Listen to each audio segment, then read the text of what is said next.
दोस्तों स्वागत है आप सभी का वर्ल्ड अफेयर्स पर। और स्टार्ट करते हैं अपने आज के करंट अफेयर। डेली बेसिस पर आपको यहां पर quick points, organisation, special day, MCQ details और news of the day cover करने को मिल रहा है। आपको ये सुबह 6 बजे वर्ल्ड अफेयर के वीडियो सेक्शन में मिलती है, आप इसे कवर कर सकते हैं डेली बेसिस पर। 13 अगस्त के करंट अफेयर स्टार्ट करते हैं और पीडीएफ और लिंक के लिए आप टेलीग्राम चैनल जरूर सर्च करें, अमन सर वाईफाई स्टडी, और इसे ज्वाइन जरूर कर लें।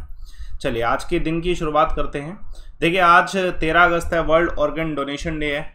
देखिए किस लिए प्रमोट किया जाता है कि लोग डोनेशन करना स्टार्ट करें अपने ऑर्गन की, और it's a good cause definitely. इसके लिए अमेरिका में स्पेशली एक UNOS नाम का एक ऑर्गेनाइजेशन भी बनाया गया है। ये जो ऑर्गेनाइजेशन है ये यूनाइटेड नेटवर्क है ऑर्गन सप्लाई के लिए। तो इस ऑर्गेनाइजेशन का काम क्या है कि ये जितने भी ऑर्गन्स अवेलेबल होते हैं ऑल ओवर द वर्ल्ड भी, और अमेरिका में तो ऑब्वियसली, इन सभी को प्रोक्यूर करता है और इसका ट्रांसप्लेशन नेटवर्क जो है इसे बनाता है, और डेफिनेटली इससे बहुत से लोगों को फ़ायदा भी होता है। चलिए एक क्वेश्चन देखते हैं। पहला आज का इम्पोर्टेंट क्वेश्चन है। पहला क्वेश्चन आप सभी के सामने है कि कौन से आर्टिकल के तहत पोस्ट डिवोल्यूशन रेवेन्यू डिफेक्ट जो है स्टेट को प्रोवाइड किया जाता है। अब ये जो PDRD है ये किसके तहत, कौन से आर्टिकल के तहत? तो इन सभी आर्टिकल में से आर्टिकल 275 के तहत। आंसर क्या है? आर्टिकल 275 के तहत। अब ये पोस्ट डिवोल्यूशन रेवेन्यू डिफेक्ट है क्या? देखिए राज्य सरकार जो है, रेवेन्यू डिफेक्ट तो डेफिनेटली होगा, है ना, राजस्व घाटा तो हमेशा ही होता है। अब इसके लिए केंद्र सरकार इनकी मदद करती है कि इस डिफेक्ट को कम से कम किया जाए।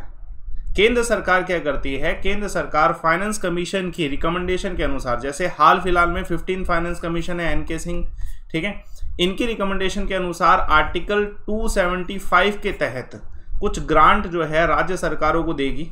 वो रिकमेंड फाइनेंस कमीशन कुछ भी कर सकती है। फाइनेंस कमीशन ने इस बार जो रिकमेंड किया था, PDRD जो है 17 स्टेट को रिकमेंड किया था। तो फाइनेंस कमीशन ने ये थोड़ा सा अमाउंट हाल फिलहाल में भी दिया, 9,800 करोड़ के आसपास का अमाउंट 17 स्टेट्स को हाल फिलहाल में फाइनेंस मिनिस्टर ने दिया भी है। और ये इम्पोर्टेंट है सो डैट कि स्टेट जो है अपना राजस्व घाटा है कम से कम कर सके। ये रिस्पॉन्सिबिलिटी सेंटर की बनती है स्टेट के प्रति, और इसमें फाइनेंस कमीशन जो है अपना, ठीक है, रिकमेंडेशन देती है। आर्टिकल 275 के तहत ये दिया जाता है। चलिए तो इम्पोर्टेंट है, क्वेश्चन आ सकता है। और जो फाइनेंस कमीशन का आर्टिकल है वो आप सभी जानते होंगे, 280 आर्टिकल है, प्रेसिडेंट इसको बनाते हैं। चलिए एक और क्वेश्चन देखिए। इस क्वेश्चन का आंसर क्या है? किसकी कोलैबोरेशन में हाल फिलहाल में GEM जो है government e market place organise किया 5th edition of national public procurement conclave? किसकी कोलैबोरेशन के साथ मिलकर गवर्नमेंट ई मार्केट प्लेस ने 5th एडिशन जो है लॉन्च किया? तो आंसर है कॉन्फेडरेशन ऑफ इंडियन इंडस्ट्री के कोलैबोरेशन में मिलकर गवर्नमेंट ई मार्केट प्लेस ने। देखिए अब ये गवर्नमेंट ई मार्केट प्लेस है क्या? ये एक विजन है। अब ये विजन को पहले देख लेते हैं कि it's a vision of our recent prime minister Narendra Modi ji. Vision क्या है कि local goes global, local goes global, कि इसमें क्या होगा, एक्सप्लोर करने के लिए ना अपॉर्चुनिटीज मिल जाएंगी। आत्मनिर्भर भारत जो है इसका जो टारगेट्स हैं इनको अचीव किया जाएगा। जो इकोसिस्टम है उसमें हमारे इंडियन इकोसिस्टम, इकोनॉमिक सिस्टम जो है इसमें फ़ायदा होगा डेफिनेटली। जो लोकल जो प्रोडक्ट्स हैं उनको ग्लोबल शेप मिल पाएगी। अब इसमें ये जो मार्केट हुआ था इसका इस बार का थीम क्या रखा गया, ठीक है, ये जो इस बार ये एडिशन हुआ इसका थीम क्या रखा? Technology enable government buying toward efficiency, transparency and inclusiveness. ये जो एडिशन 5th एडिशन हुआ था इसको इनोग्रेट किसने किया था? Ministry of state commerce and industry, Anupriya Patil, और इनके साथ और भी कुछ सदस्य थे, जैसे secretary of commerce and chairman of GEM, ये अवेलेबल थे। तो इंपॉर्टेंट क्वेश्चन है, आने के चांसेस हैं। इसके थीम पे क्वेश्चन आ सकता है, इस विजन पे क्वेश्चन आ सकता है। Let's see next question. देखिए इसके बारे में मैंने पहले भी बताया था, लेकिन हाल फिलहाल में इसका एक अपडेट आया है तो डेफिनेटली इसको कवर करना जरूरी है। पूछा गया रिसेंटली कौन सी कंट्री ने लॉन्च किया जियो इमेजिंग सैटेलाइट GSAT-1? देखिए हम सभी जानते हैं कि हमारे भारत ने ही लॉन्च किया है। कल ये इंपॉर्टेंट थी न्यूज़, और ये थोड़ा सा फेल हो गया, मिशन फेल हो गया। इसरो ने इस चीज़ को अनाउंस किया। अब ये फेल हुआ किस वजह से ये पता होना चाहिए, ठीक है। ये जो मिशन है GSAT EOS सैटेलाइट को ऑर्बिट में लॉन्च करने का, ये मिशन फेल हुआ है। मिशन फेल होने का इसरो ने जो रीज़न बताया वो ये बताया कि जो मिसाइल है they are not receiving the detail from cryogenic engine. जो क्रायोजेनिक इंजन है इससे ये जो है ना जो डिटेल है वो रिसीव नहीं कर पा रहे हैं, टेक्निकल फॉल्ट होगा किसी तरीके, ऐसा डॉक्टर जो सिवन हैं, जो हेड हैं, उनके द्वारा कहना। अब ये आपको पता ही है कि इसको लॉन्च कब किया गया था, इस तारीख को, और ये भी आपको पता है कि ये जो लॉन्च किया गया था किसके थ्रू, GSLV F10 के थ्रू लॉन्च किया गया था। इम्पोर्टेंट है कौन से ऑर्बिट में, जियोसिंक्रोनस ऑर्बिट में लॉन्च किया गया था अर्थ इमेजिनिंग के लिए। तो इम्पोर्टेंट क्वेश्चन है, आ सकता है, अपडेटेड रहिए इसको लेके भी। क्वेश्चन देखो एक और बहुत इंपॉर्टेंट, हाल फिलहाल में देखिए ओलंपिक के दौरान में कौन से ऐसे रेसलर थे जिनको इनडिसिप्लिन के तहत अब उनको टेम्पररी जो है सस्पेंड किया गया है। तो आंसर क्या है, विनेश फोगाट है।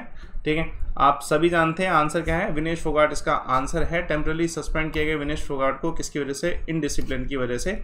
इनको क्वार्टर फाइनल में, अभी जो ओलंपिक हुए थे उसमें क्वार्टर फाइनल में ब्राजील प्लेयर जो थे उनसे हार का सामना करना पड़ा था। तो ये इंपॉर्टेंट है, क्वेश्चन आ सकता है इनके ऊपर भी, क्योंकि अपडेटेड है, टेम्पररी बैन अभी किया गया है। चलिए देखते हैं इंडिया का क्या रैंक रहा हाल फिलहाल में ग्लोबल यूथ डेवलपमेंट इंडेक्स में। तो इंडिया का रैंक रहा, ठीक है, 122 रैंक रहा। अब ये ग्लोबल यूथ डेवलपमेंट इंडेक्स कौन देता है, पूरी डिटेल जानते हैं। क्वेश्चन आ सकता है इस पर, ये इंपॉर्टेंट क्वेश्चन है, पॉसिबिलिटी है ऐसे क्वेश्चन आने की। पहली बात तो इंडिया का रैंक 122 रहा, कितनी कंट्रीज में ये हुआ था, ठीक है, 181 कंट्रीज को, ठीक है, इसमें एनालाइज किया गया, किसके द्वारा, rank is release by Commonwealth secretariat in London. ठीक है, सिंगापुर जो है टॉप पे रहा और जो नाइजर देश है वो सबसे लास्ट में रहा। देखिए जो ओवरऑल इंडिकेटर्स होते हैं इसमें 27 इंडिकेटर्स हैं, ठीक है, जिसमें पर्टिकुलर इस एज के जो लोग हैं उनको जो है, ठीक है, एनालाइज किया गया। और इन जो कुछ पॉइंट्स हैं वो है education, health, equality, inclusion, peace, इन सब चीज़ों पे। तो इंडिया की रैंक याद रखिएगा, सबसे आगे कौन, सबसे पीछे कौन, कितने देश थे, इंडिकेटर्स कितने, ये सब चीज़ आपको पता होनी चाहिए। देखिए चाइना का हाल फिलहाल में एक टारगेट आया है, ऐसा टारगेट बहुत से देशों ने दिया है, यूरोपियन कंट्रीज ने भी, अमेरिका ने भी। चाइना का टारगेट क्या है कि चाइना कब तक कार्बन न्यूट्रल हो जाएगा। तो चाइना ने क्या है 2060 तक, ठीक है, 2060 तक चाइना कार्बन न्यूट्रल हो जाएगा।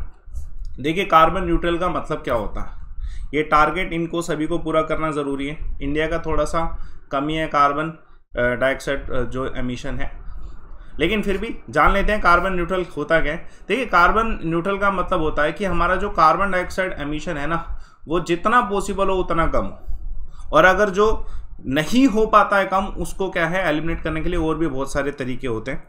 ठीक है, अब बेसिकली क्या किया जाता है, कार्बन न्यूट्रल होने के लिए हम क्या करते हैं, जो अदर सोर्सेज है जैसे सोलर एनर्जी हो गया और जितनी भी अदर एनर्जीज हैं उन पे स्विच करते हैं, ठीक है, एज कम्पेयर टू, ठीक, कोल एंड ऑल दिस। तो इससे क्या होता है, डेफिनेटली कार्बन डाइऑक्साइड एमिशन जो है कम से कम होगा, और ये बहुत एफर्ट लगाने के बाद ही पॉसिबल हो पाता है, और इसलिए चाइना ने 2060 का जो है टारगेट रखा है। चलिए एक और क्वेश्चन देखते हैं, 12 अगस्त को क्या ऑब्जर्व किया गया। एक तो मैंने आपको बताया था 12 अगस्त का, और एक और ये भी जान लीजिए, ठीक है, इंटरनेशनल यूथ डे जो है इस दिन ऑब्जर्व किया जाता है 12 अगस्त को। इंपॉर्टेंट है, यूनाइटेड नेशन के द्वारा ऑब्जर्व किया जाता है 12 अगस्त को इंटरनेशनल यूथ डे। पहली बार ये 2000 में जो है पहली बार, ठीक है, ऑब्जर्व किया गया था। इसमें पर्पस क्या रहता है कि गवर्नमेंट का अटेंशन होना चाहिए कि आज के समय में देश में यूथ जो है उसको किस चीज़ की रिक्वायरमेंट है, क्योंकि देश तभी विकसित होगा जब यूथ जो है विकसित होंगे। तो इम्पोर्टेंट है वो, उनके लिए जो है फैसिलिटीज़ अवेलेबल होंगी। हाल फिलहाल में नेशनल फ्लैग जो है कश्मीर के नॉर्थ कश्मीर में बारामूला डिस्ट्रिक्ट गुलमर्ग में, ठीक है, फहराया गया, कितने फीट का, तो 100 फीट का।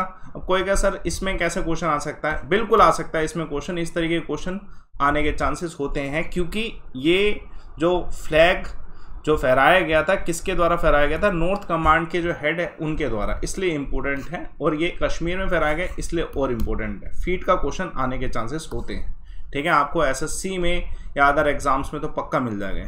ठीक है, ये सेरेमनी जो प्रिसाइड की गई थी lieutenant general YK Joshi, army commander north command है, इनके द्वारा की थी, ये भी इम्पोर्टेंट है। ठीक है, और वैसे भी 15 अगस्त आने वाला, तो ये क्वेश्चन आने के चांसेस और हैं, और इसमें जितने भी सोल्जर जिन्होंने सेक्रीफाइस किया है देश के लिए, तो उनको भी एक तरीके से, ठीक है, रिवॉर्ड दिए गए हैं।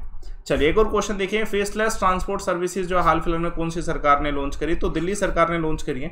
दिल्ली सरकार ने क्या किया है कि जितने भी ड्राइविंग से संबंधित, ट्रांसपोर्ट से संबंधित होते हैं, जैसे ड्राइविंग लाइसेंस हो गया, रजिस्ट्रेशन हो गया, परमिट्स हो गया, इन सबको क्या है फेसलेस सर्विसेज में डाल दिया है, जिसकी वजह से थोड़ा सा ईजीनेस हो जाएगा। ठीक है। ये सब डॉक्यूमेंट जो है इसके लिए अप्लाई करना ईजी हो जाएगा। तो इट्स वेरी गुड कि ये बदलाव आ रहे हैं, यूनियन टेरिटरी में आ रहे हैं, ऑल ओवर इंडिया आने चाहिए और ऐसी सर्विसेज मिलती रहनी चाहिए, हर एक स्टेट में मिलनी चाहिए। देखिए ये मैंने आपको पहले ही बताया था कल क्लास में, लेकिन अब ये अपडेट हो चुका है। मैंने कहा था कि अगर आत्मनिर्भर भारत नारी शक्ति संवाद का ये पूरा जब अपडेट होगा मैं जरूर बताऊंगा। तो ये 12 अगस्त को हुआ आत्मनिर्भर नारी शक्ति से संवाद, जो इसमें किसने वर्चुअल मीटिंग पार्टिसिपेट किया, नरेंद्र मोदी जी ने पार्टिसिपेट किया। देखिए आप इस चीज़ को जान लीजिए, इन्होंने अनाउंस किया। कल मैंने आपको पूरा बता दिया था कि इसमें जो सेल्फ हेल्प ग्रुप्स है इसका डिस्कशन हुआ था, ठीक है। मैंने पूरा बताया इसके बारे में और मैंने एक स्कीम भी बताई थी, ठीक है। अब स्कीम तो मैंने बता दी है, लेकिन हाल फिलहाल में अनाउंसमेंट क्या किया गया है, तो अनाउंसमेंट जान लीजिए। प्राइम मिनिस्टर ने इसमें एक तरीके से सपोर्ट फंड दिया है 1000 करोड़ के 1500 करोड़ के आसपास का 4 लाख सेल्फ हेल्प ग्रुप्स को, और दूसरा 25 करोड़ के आसपास सीड मनी दिया गया है 7,500 सेल्फ हेल्प ग्रुप्स को। अंडर किसके under? PM formalisation for micro food processing enterprises scheme, जो मिनिस्ट्री ऑफ फूड प्रोसेसिंग की चल रही है, ठीक है। तो ये सब चीज़ें जो है अनाउंस की गई है प्राइम मिनिस्टर के द्वारा, किसके लिए? ठीक है, नारी शक्ति के लिए। तो इम्पोर्टेंट है, क्वेश्चन आ सकता है। कौन सी state national maritime heritage complex जो है बिल्ड करने वाली है, इंटरनेशनल टूरिस्ट डेस्टिनेशन इसे बनाने वाली है? तो डेफिनेटली हेरिटेज से संबंधित है, गुजरात इसका आंसर है। लोथल जैसी लोकेशन जो है इसका इससे बनेगी। कुछ इस तरीके की डिज़ाइनिंग है, इसका डिज़ाइन जो है अपडेट हुआ था हाल फिलहाल में, तो मैंने सोचा इसका क्वेश्चन करा ही दूँ, क्वेश्चन आ सकता है। देखिए आप सभी जानते हैं कि जो भारत के इतिहास में बात करें तो जो लोथल जैसी लोकेशन है, ठीक है, वो हेरिटेज का हिस्सा रही है। सिंधु घाटी सभ्यता जो है हमारे हेरिटेज का हिस्सा रही है। तो इसको कंसेप्चुलाइज किया गया है गुजरात में। ये म्यूज़ियम कहाँ पे बनने वाला है? गुजरात में बनने वाला है। इतने स्क्वायर फीट का इसका स्ट्रक्चर रहने वाला है, जिसमें 14 गैलरीज होंगी। और बाकी जब ये स्ट्रक्चर बनेगा we will update about thing, क्योंकि अभी तो गुजरात में बन रहा है, बस इतना ही डिटेल है, और कितने एरिया में बन रहा है इतना ही डिटेल है। चलिए एक और देखते हैं। ये एक्सरसाइज अल मोहद अल हिंद जो है, ये एक्सरसाइज जो है ये ऑर्गेनाइज की गई इंडिया और कौन सी देश के बीच में? तो सऊदी अरेबिया के बीच में इस एक्सरसाइज को ऑर्गेनाइज किया गया। इंपॉर्टेंट क्वेश्चन है, पूछा जा सकता है। देखिए अब ये सऊदी अरेबिया के बीच में किया गया, पहली बात तो ये, और दूसरा इंपॉर्टेंट क्या है कि कौन सी आईएनएस जो है इसका भाग बनी।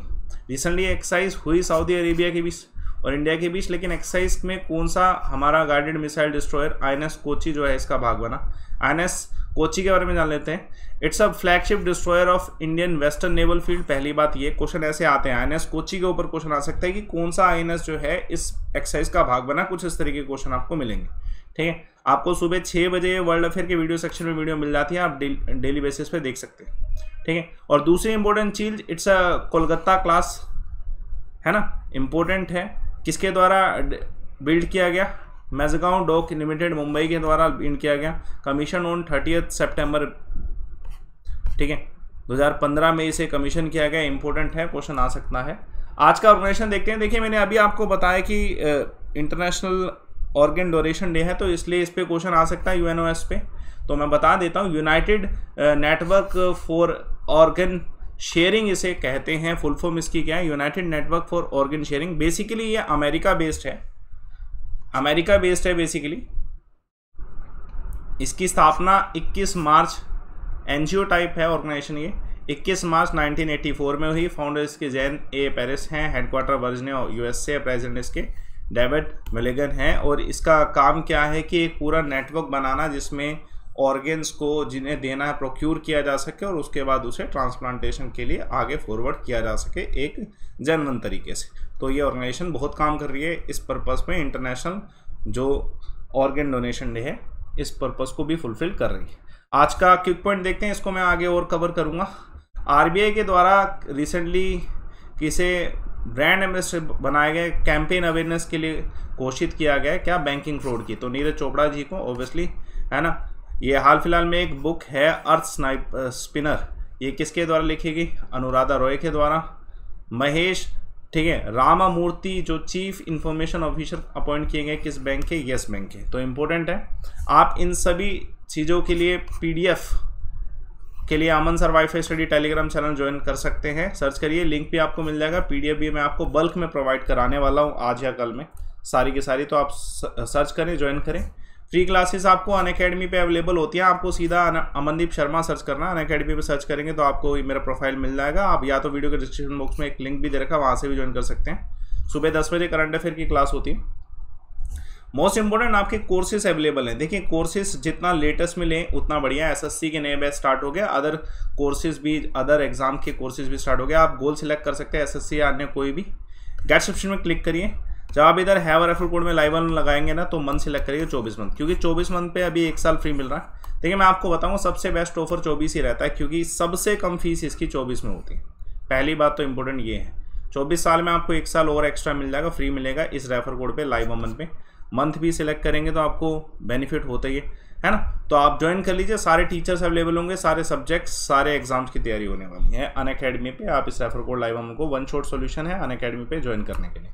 और अनअकैडमी कॉम्बैक्ट जो है होने वाला है संडे को 12 बजे, तो आप संडे को 12 बजे ऐप पर जा सकते हैं, कॉम्बैक्ट का हिस्सा बन सकते हैं। 50 मिनट में 40 क्वेश्चन करने हैं। आपके लिए लकी ड्रॉ ऑफर्स भी होंगे और बाकी स्कॉलरशिप आपको मिलेंगे आपके रैंक के अनुसार। रेफर कोड यूज़ करिएगा लाइव अमन, ठीक है। मौका है, आप इसे जरूर यूटिलाइज करिए। फ्री टेस्ट सीरीज आपकी ऐप पे अवेलेबल होती है, यूटिलाइज करिए उसको भी। तो धन्यवाद आप सभी का। सेशन को लाइक करिए, शेयर करिए, चैनल को सब्सक्राइब करिए। सुबह 6 बजे के बाद आप इस वीडियो को कभी भी वर्ल्ड अफेयर के वीडियो सेक्शन में देख सकते हैं। डेली कवर करेंगे तो ज़्यादा बेनिफिट होगा। Thanks a lot for watching.